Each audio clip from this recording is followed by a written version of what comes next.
witches! Hello, hi, welcome back to another episode of The Dawn and Its Light. I messed you up anyway, even though I didn't come up with something unhinged. No, I plan to do that. No.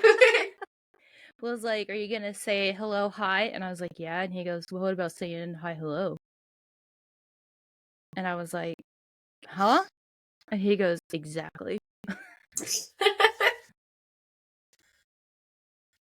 Oh my gosh. Anyways. Okay. Welcome back again to part 3. Part yes. 3. Yeah, part 3. But, okay, it's episode 3 of The Dawn and Its Light, but it's part 2 of the book. Yes.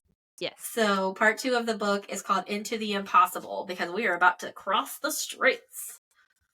And let me tell you, this was quite the journey. Yeah, it was. And for them just to be on it. Yes. So, great times. We're all, had.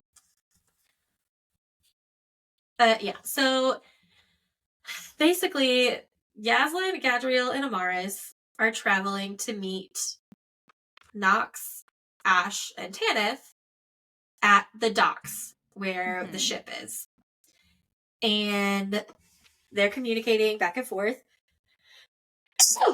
with the enchanted quills or whatever that allow them to write back and forth.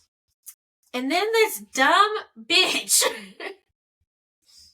leaves the paper out in the fucking snow. It's snowing. She leaves it out on a stump in the snow. And it's wet. And it's ruined. It's destroyed. Nox sends them back, like, a description of where to meet, and they can't even fucking read it because there's snow all over it. Mm-hmm. And she can't dry it out to see any of it, so... Or to respond and be like, hey, we didn't get that, like... Yeah, so now they're just blindly going in, and it's not going to be a good time for any of them. Yeah, and thankfully, Malik gave Amaris the compass. Or no, it's a watch. Is it a watch or a compass? It's a compass. Well, it's a watch, but... Yeah. It's a watch, but it, like, acts as a compass that shows you... Acts kind of like the compass from Pirates of the Caribbean, honestly. That, like, shows you what you want it to show you. Like, show me where this is, and then they, like... Yeah. Swivel around to point to the direction that they need to go. So they're using that to get to the docks.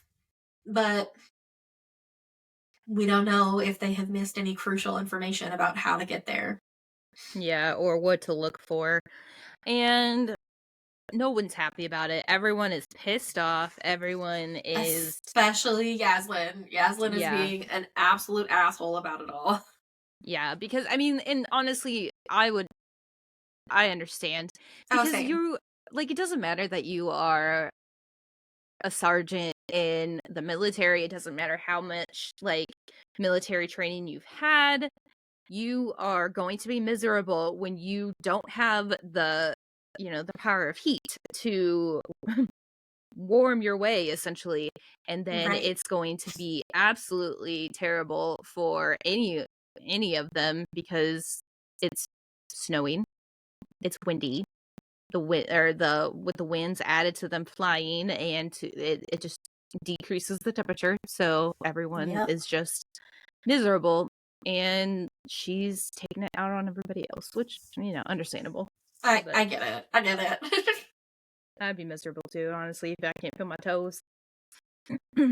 Yeah. Fair. But they don't think about the fact, like, I feel like they have a problem, and it is that Yaslin is too cold, so she's losing altitude and, like, freezing to death almost. Mm-hmm. But she's stubborn and doesn't say anything until it's almost too late. But, like, I feel like we should have foreseen this complication. Yeah. Like, I realize Gad might not have thought of it because That's not a problem he has. But, like, really? Well, and something else, too, is they had the carriage. Mm-hmm. Like, they could have done anything else for the Green Strike blood. Yeah. They could have gone in and, I don't know, but infiltrated it, said it's a demand, like a demand of the queen or something like that. I don't know, something. And get it all, and then go with the carriage, be like, look, we're going to use this. We'll bring it back. Yeah. Like, something worthwhile to them, and go to Solgrave. Yeah. In it. Yeah. Or at least to the dock. Right. Something. But no. So now they have to stop every couple of hours and build a fire and warm up Yaslin, and it's gonna take even longer, and they're all like grumpy about it. Yeah. And have you watched Shadow and Bone yet? No. Okay. Because the Straits are giving Shadow and Bone. And I don't know how to describe it because I can't remember what, I think it's called the Rift, maybe. But it's like this almost impossible to cross thing with these monsters that, yeah, it's just a whole thing. Fold? The Shadow Yeah, the Shadowfold.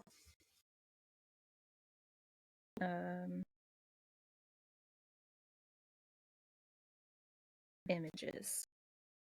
Oh. Well, not the look, but like the way that they're talking about it, and they're like, it's impossible to cross. Nobody usually tries to make the crossing. You can barely see. You don't know where you're going. Like there's these crazy monsters. Like, and is this supposed to be like a sea that's just frozen? Over? Yeah. Okay, because here in a little bit, when we learn about a creature that lives on the Straits, I was confused, and I've also been a little tired recently, so that also could have contributed to my confusion, but I have lots to say about that in the next episode, but yeah. But all of a sudden, they're arguing, they're, cursing at each other, fighting, and then because they think they overshot where the location was. Yeah, so Yaslin is losing her fucking mind. Okay, Yaslin is having she's freezing, she's sick, she's having travel insanity. And she asks a very valid question because she is arguing with Amaris, and she's like, Amaris is like, this compass, and she's like, Malik isn't here. Maybe your compass doesn't work in the cold. Maybe, what have you even been asking it? And that is a great question. Honestly, though. Like, what have you been asking the compass? Is it taking you straight to Soulgrave? Is it taking you to Tanith? Like, what is it doing? Mm-hmm. And then she throws the fucking thing in the snow. Bitch! Like, you might not be happy with your situation, but this might also be the only thing to help you survive. So, yes. Honestly, I would have been like, show me Nox, take me to Nox. Like, right. Like, combine the three of them, take me to Nox, Tanith, and Ash. Yeah. But, I mean, regardless, it still worked. It did. Got them there because out of thin air, it seems like the continent's only monarch comes out with Yaslin. Oh, wait, pause. I have something before that. But yes, that happens. Oh, that's the end of the chapter, basically. Yeah. So on 119, as Yaslin is ranting, she says, even if we reach the others, you'll find your childhood friend or whatever the hell she is to you. Gad will find his cousin. Who will I find? A woman who hate fucked me for a few months until she grew tired of calling on me. If we make it and and then we succumb to the cold, Ash and Tanith will get to die in each other's arms. How fucking romantic. And the only woman I've ever loved is probably stretched on the Edel Isles, sketching mermaids and sipping water from a coconut. Fucking sobbing. Sobbing. Okay? It's so true, though. I know. But, like, sobbing. Because, like, meh. Meh. But then, yeah, I'm like, is the skiff, like, glamored? Is the docks glamored? What the fuck is happening? Because out of nowhere, a voice just pops up. Yaslin? Yaslin?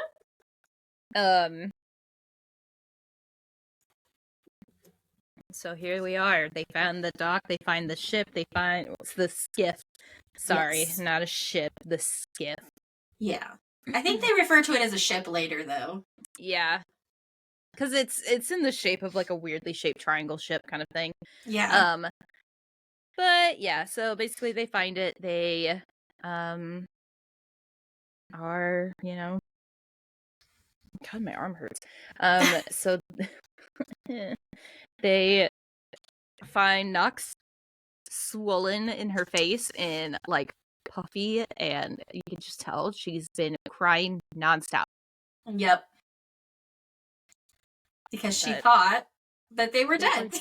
Because somebody decided to leave the paper out in the cold, snow, and get ruined. So, yay. Yeah, and, like, she tried to write to them but couldn't write them, and she tried to visit them in their dreams, but they weren't sleeping because they were so fucking cold that they couldn't sleep right. And so nothing was working out in their favor. Yeah, so Nox was like, I thought you were dead. And so Amaris is like, your ships are invisible? And she's like, they're made of reflective silver, so it's effective camouflage. And Gadriel says, you don't think that would have been useful information to share before we set out on this journey? And she says, it didn't seem relevant. I'm just imagining the conversation, the shit that Nox has said to Tanith while thinking that they're all dead. Because it didn't seem relevant. What the fuck, Tanith? But also, I think she did say on the piece of paper, like, where to find it also. She did. But I don't think she said that it was invisible at first. Oh, yeah, no. And, yeah. And then they're like, how far into the straits are we? And Tanith's like, we're not. This is the dock. Like, this is just it. Yeah. So, Tanith is being very vague and cryptic. That's just how she talks. And, like, Gadriel asks her, how did you and your companions make it across the snow alive? You didn't have vials of blood or tonics to replenish your power. And there's no way you all possess the ability to heat or heal. And she says, we didn't. And Nox is like, you said you came over with a team of 5. I did. Yaslin about loses her fucking shit.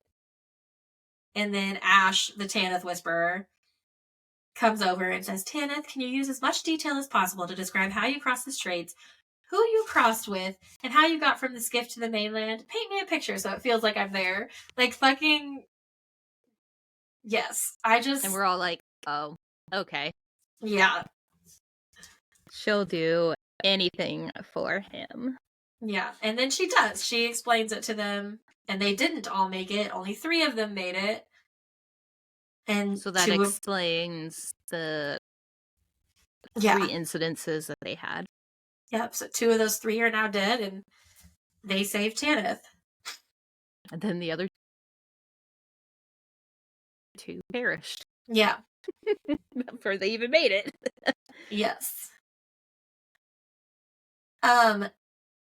So, on page 130, Amaris, they're all a little snippy with each other. And Nox says something about how she adapted and acclimated to her dream walking power, and it didn't make her sick anymore. And Amaris goes, Gadriel, do you have any plans of telling Nox why her dream walking no longer drains her? And I'm like, really, Amaris? Right now, in a confined space in the middle of the Straits, that's where you want to have this conversation? Really? Especially with Yaslin, who hasn't had any sleep in 4 or 5 days. And right now, when you need Nox to keep that ring on. Like, you need her to keep having that extra healing and that extra dose of power. Like, really, Amaris? But yes, she does. And both Nox and Yaslin are fucking pissed. But Tanith and Ash also knew. Yeah. Because Tanith. Yeah. But yeah. The only thing I'm wondering is, like, they're all kind of pissy. They're all arguing now because of what she decided to tell everybody. And Amaris is like, I'm sorry, I shouldn't have told you like this. I shouldn't have done this. I shouldn't have done this. Like, you can kick my ass and run me later. Like, I'm really sorry. And then Yaslin kind of, like, laughs a little and says, you really are trash at it. And then she's like, what do you say, Tanith? Can you turn water into wine and give us all around? And she's, like, about to do it. And Ash goes, she's kidding. Don't do it. Yeah. And I'm like, I don't think she's kidding. But also, and, like, we also find out, too, that they're struggling. They're going to struggle to leave from this area because obviously there's nothing there taking them. There's nobody steering it. Obviously, when they came, one of the several people like pushed it using their power. That's obviously not the case now. So Gadriel is offering his services to go out with his heat to push the skiff across the ice, because that's essentially what it is. It's an ice skate ship. And it's like, if she were to do it, how long would it take them to go? Yeah. And, like, would it cut it in half? And if she's only doing one power, then how long would it actually take her? Because we've noticed that when she does 2 or more powers, that's when she starts, like, losing consciousness and needs the green stripe blood. However, if she does 1, is it that big of a deal? And would it cut it in half? Yeah, I don't know. Ash isn't going to let that happen either way. No, we don't find that out. But also, for once, I kind of agree with Amaris. Like, Nox needed to know. Oh, yeah. Because, like, with them going to deal with the Soulgrave Fae, like, she needed to have all that information because she's worried that the Soulgrave Fae are going to acclimate to their powers as well. And then, but that's not even what happened with her. So, like, I kind of, for once, multiple times over the next couple episodes, I'm going to agree with Amaris, and it grosses me out. She actually has grown quite a bit. She has. She's had really good character development and has grown a lot over the last book into this one. This book so far has been the best in the series. Like, the first one's always, like, not necessarily bad, but, like, trash in a way. Yeah. Just because of all of that detail, especially with, like, fiction, fantasy, yeah, or you're building a whole world. However, yeah, the consistent having to world build is, like, kind of what tires me out. I'm like, ugh, okay. Yeah. I'm over this now. But yeah, so now I feel like the worry is that Gadriel's going to burn himself out. Mm-hmm. And at that's least, like, let him sleep for a bit before. Yeah. And then he does come in to sleep at night. And that's the end of chapter 10. Despite how, like, dangerous the frozen straits are, it does sound really pretty.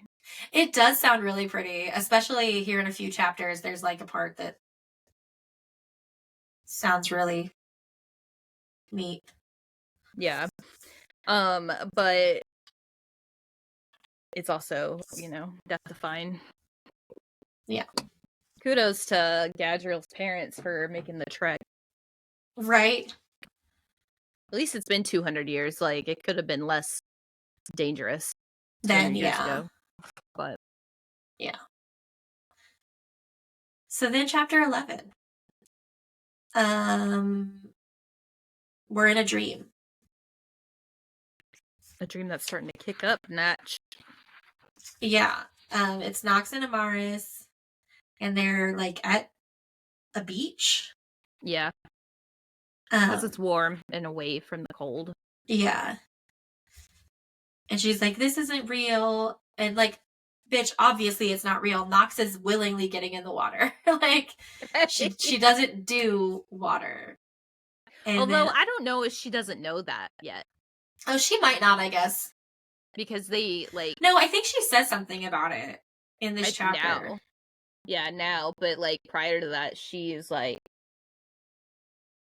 never had the opportunity to get into water around Amaris because they never got into the pond there. But she did make a comment, like, there's no bugs, there's no fish, there's no seaweed to touch your legs or whatever. Yeah, because she's like, this is a dream. My dream. I never let any fish or weeds or sharp rocks exist in these waters. And then they basically start making out in the water. Yeah, and they start getting hot and heavy. Until Amaris is jolted awake by none other than Tanith. So apparently Tanith doesn't necessarily see anything on the strait. She can't see it. But she hears it. She knows something out there. She knows it's there. And Amaris looks out one of the windows and is like, yeah, there's something out there. Right, and she didn't tell anybody again. And then they continue to not tell anyone. Yeah. I realize I keep shouting, but like there's a lot of shouty parts in this chapter. Or this episode. Preparing them for, things. And here's the thing, we don't know what this is. Like, when I first read it, it was like a shadow, obviously, because of how it's like dark and yeah, it's described because it's at night. And I was like, is this just one of the sightings? Is there like multiple sightings? Is this like one of them that happens to be coming down from Soulgrave? Like, or do they just live here? Yeah. We do find out of that later. But also, they continue to not tell anyone. Yeah, they do. And then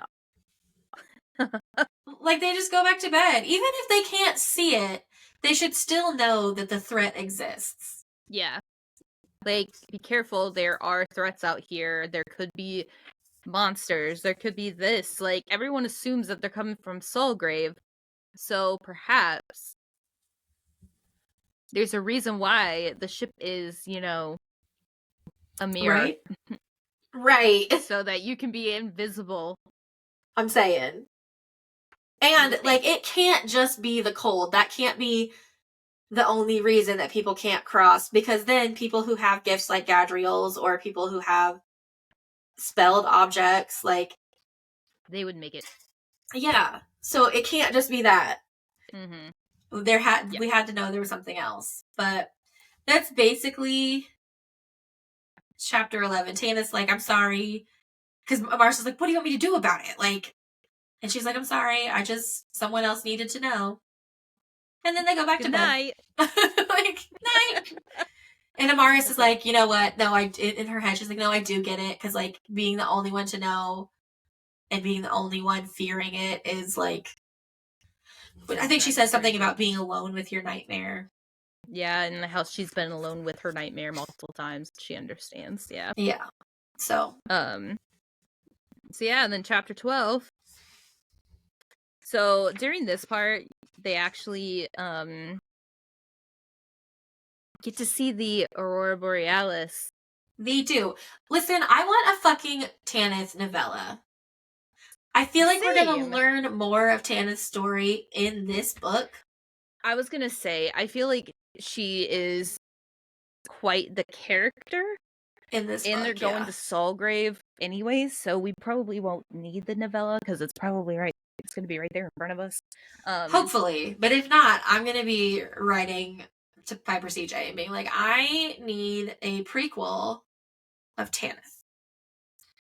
Honestly, more. A prequel of all of these guys, other than like Nox and Amaris. Yeah, I would also like a prequel or a something of Samael.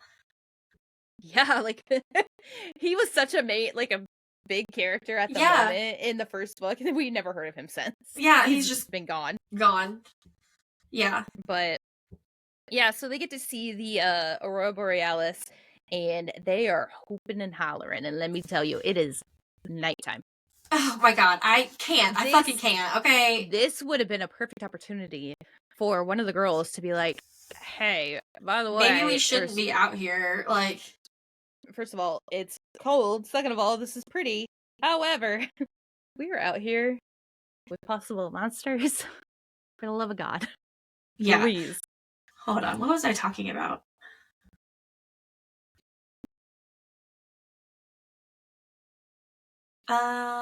But it sounds pretty regardless, so like I get the hype. It does. That's all I fucking said. Like, this would have been a great opportunity, but damn it, that sounds pretty. I said something about Yasmin, but I don't understand what I was. I mean, she got like an excited whoop, and she like flew around. No, this is earlier than that, like before they get out of the... Probably pissed off because she got woken up. I don't know what I was talking about. But then there's also page 149. There's a page break, and above the page break it says, and while she had been prepared for the emotional toll, she knew the others believed themselves doomed to a hell of same after same after same. And perhaps they would have been, had it not been for the fifth night, when the moon rose over the razor straight horizon and everything changed. And I was like, imagine if that had been the end of the episode. Like, that was the end of a chapter. That page break was the end of the episode. Honestly, I really thought they made it to Solgrave, and I was like, fuck yeah. Right? Nope. And then they were like, the sky was clear, it was singing, and I was like, oh, fuck yeah, they made it to Solgrave, and then all of a sudden, no, they didn't. They didn't do shit. It was just the Aurora Borealis. Yep. And then... Yasmin said someone had better be dying. That's probably what I meant. But then they all get out on the ice, and they're enjoying it and having fun because it's something different. Mm-hmm. And I said on page 150, because they're all out there whooping and being loud and playing, I was like, and this is why you should have told them that something is out there. Get back in the fucking ship! What the hell?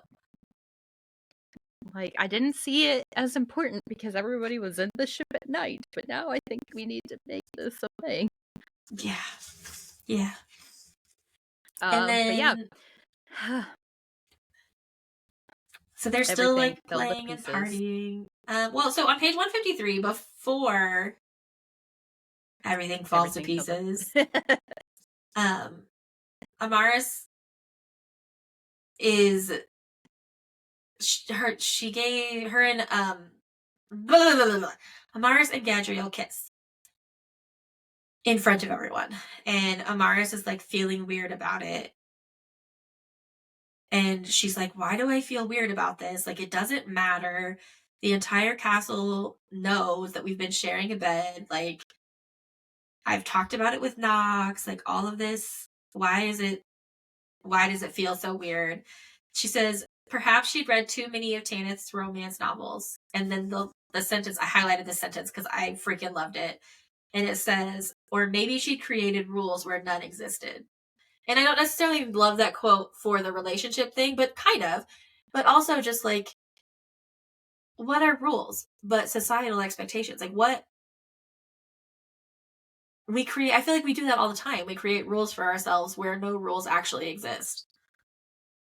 There was something that I read somewhere where somebody was like, they blame the government for this, and I'm like, okay, that's far stretched, but where they're talking about how everyone's always talking about like ticking, like clock ticking, and how like you never have enough time in the day to do this or that, and right. like if you don't get any of this done quickly, then you can't enjoy everything else, and it's like basically we're all confined by a clock, and like we never were confined by a clock. Obviously, as time like progresses and you get like more in depth with everything and everything becomes like, you know, more advanced, then obviously that's, you know, different. But they're basically saying, they were saying that like the government has like essentially forced everybody to stick to a clock. And I think that's kind of how the premise, I don't remember what the one movie is, like 4 minutes or something like that. I don't know. But Justin Timberlake was in it with, I think, Amanda Seyfried. It's called In Time, I think, or something Yeah, like and they that. all have like time on their wrist Yeah. or whatever, and once that hits 0, like then you die, something like that. But And like it's time is a currency. yeah, and that's kind of what it is. That's kind of like kind of what they were getting at, and I'm like, yeah, in a way, I could see that. Yeah. And then That's a somebody, good and then movie. yeah, and then somebody else was saying that like if we would follow based on the moon and not what has been perceived as the correct calendar, Yep. every day would have 28 days. Every It would month, always yeah. start on one day and always end on this day. We would have an extra month or something like that. Yeah. We would have the 13 months, which is funny because like there's supposed to be like 13 main houses of the constellation or of like the zodiac. Yeah, because it makes a lot more sense. But what is it? The Romans, maybe? The Gregorian calendar, I think, is what Yeah. started it. I don't know, but or the church, something like that. Yeah. But it's kind of funny that that was being said on in you know, not in a book, because that was actually there's a book called Zodiac, which is also a very good book. And it's a series, so it's a series. It's a Zodiac long series. Academy? No, not Zodiac Academy, just Zodiac. Okay. It's basically about you're in space, like you're in like an alternate reality kind of like place. And it follows this girl who was born on either Cancer, like born on the like planet Cancer, or like born on one of the moons. And then they have to go to this academy to like train to do all of these things, and then like catastrophe is starting up and nobody like understand what's going on, but she has like a hidden gift that her mom like trained her, but her mom's missing, so she can't ask questions about it, and they all just thought she just went crazy and just like ran away. But there could be a 13th zodiac out there that's like trying to get its way back in, and it's like just this huge story. It's like a sci-fi fantasy. It's actually that sounds really interesting. Yeah. Girl, I only read the first book, but it was good. We'll touch base on it. Okay. We'll do it. It's a good book. Add it to the list. Yeah, after, you know, Well of Ascension and Yeah, we've got a lot. We've got a lot happening. But it's fine. I know Will's like, you have all these books to read, and I was like, you know, as you can tell, I don't even have enough energy to read the one book I want to read. Yeah. I feel like reading for the podcast is always different though. Because you have to like take notes and stuff. So it's a different, it's not as relaxing reading. I straight up read like 4 chapters and then realized I didn't write shit down. And I was like, fuck. So then I had to like go back and like be like, oh, I remember. I made a comment about this in my head. Okay, I'll write. Yeah, because there was some real good chapters. Okay, like. Yeah, I quickly read through all of this, but yeah. So she created rules where none existed, and then on page 154, Tanith. Oh wait. Oh, it just says, after all, they were the last precious moments before everything fell to pieces. And I was like, yep, that's what I thought. And then it's chapter 13. You're right, though.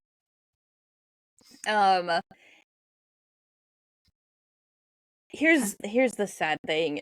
It's really sad because, like, it doesn't matter if they would have known or not, but it's always something that, like,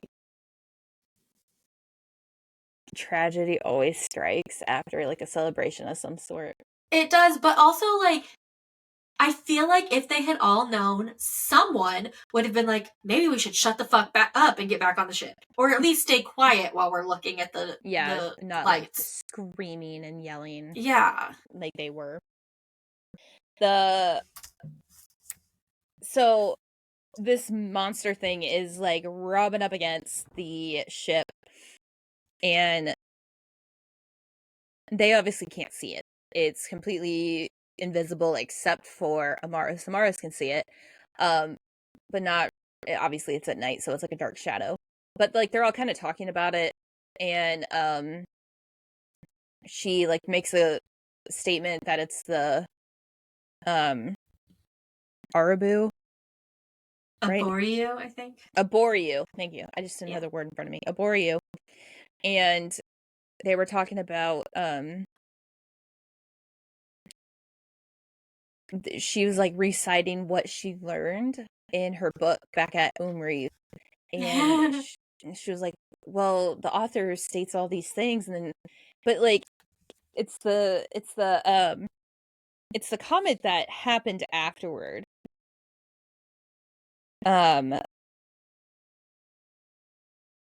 She goes, the Arboreal is claimed to have found a home on the desolate wastelands of otherwise uninhabitable ice and snow. No description of the creature exists. Something.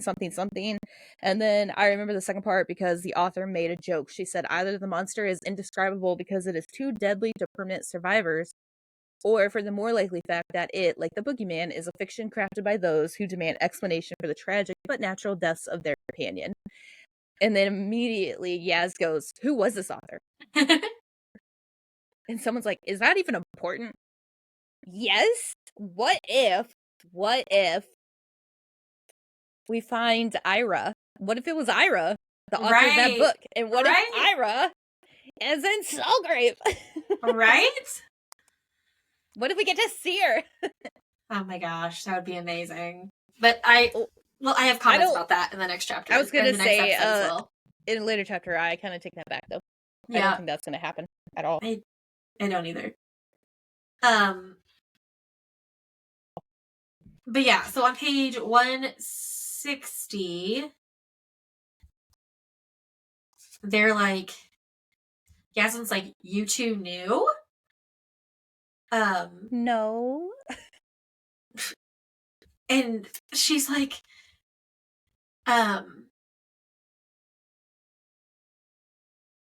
you traveled here with Nox and Ash and didn't mention a beast to either of them. You said nothing to any of us. And Tanith's like, I did tell someone. Our first night on the ice. I woke Amaris. I told her. And then they're talking about how it's hidden. It has an enchantment. And I'm like, okay, but who enchanted it? Soulgrave? The South? That's what I was wondering. I was like, who did it to like prevent, I don't know, anything from happening? Like, right? Who was it? They can't do it themselves.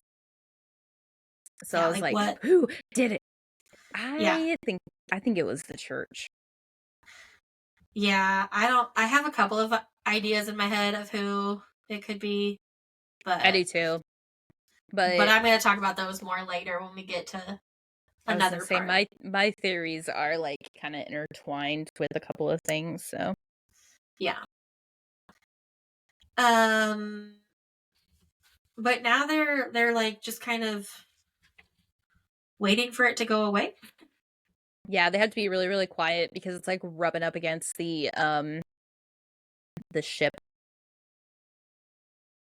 And then the last sentence of the chapter is, until the 10th morning. They were managing as best as they could until the 10th morning. And I was like, motherfucker, like, what now? Like, come on. Yeah. And then it's a blizzard. A blizzard so total, so punishing that the straits had disappeared. A howling gust caused their ship and everyone in it to quake. And then I'm just dying. This banter here, like, it's panicked banter, but it's hilarious. Because there's lots of cursing, and then Knox says, what if it knocks us over? And Gadriel says, if the wind capsizes the ship, and Yaslin goes, we're not in water, it can't capsize. And I'm just, it's insane. And then Gadriel's like, we need to anchor it. And then Yaslin's like, if you try to set foot outside of the skiff, I will knock you unconscious myself. We can't do nothing. Like, it's just a lot. And if you don't do anything, then it could really knock you off your course. But right. like, but also, what the fuck are you gonna do? Like, how are you gonna anchor it? You can't anchor it to anything. Right, you're on a sheet of ice. What? On an ice skate, no less. Right. But then the ship does begin to tilt, and they try to go to the side. The port side is up in the air. They try to all throw their bodies to that side to stop it from tilting. But they do not. They do not. The ship tips over. They're all beat the fuck up. Amaris gets knocked out, like, and they can't even answer, like, who is it? Nox's arm gets hurt. They can't even open up the door to the skiff because it's on that side.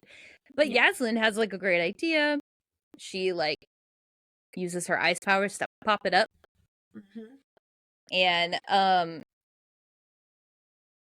to like kind of puts it on stilts so that everybody can do their magic and like get it fixed, Tannen specifically.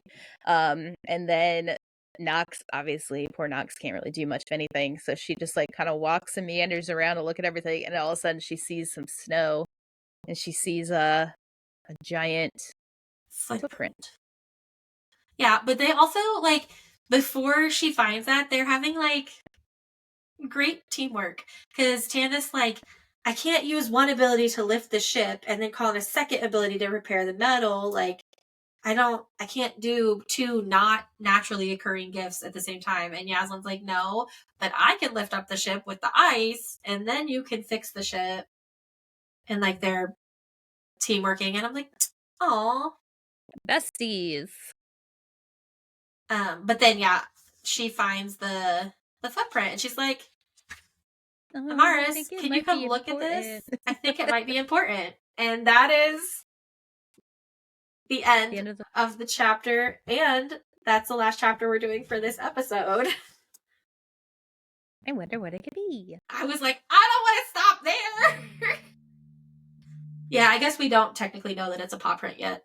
Spoiler alert. She just sees something in the snow. Yeah, something giant in the snow. Something pressed into it. But anyways, wonder what it is. Yeah, we'll find out. Cool. Well, until next time. Bye.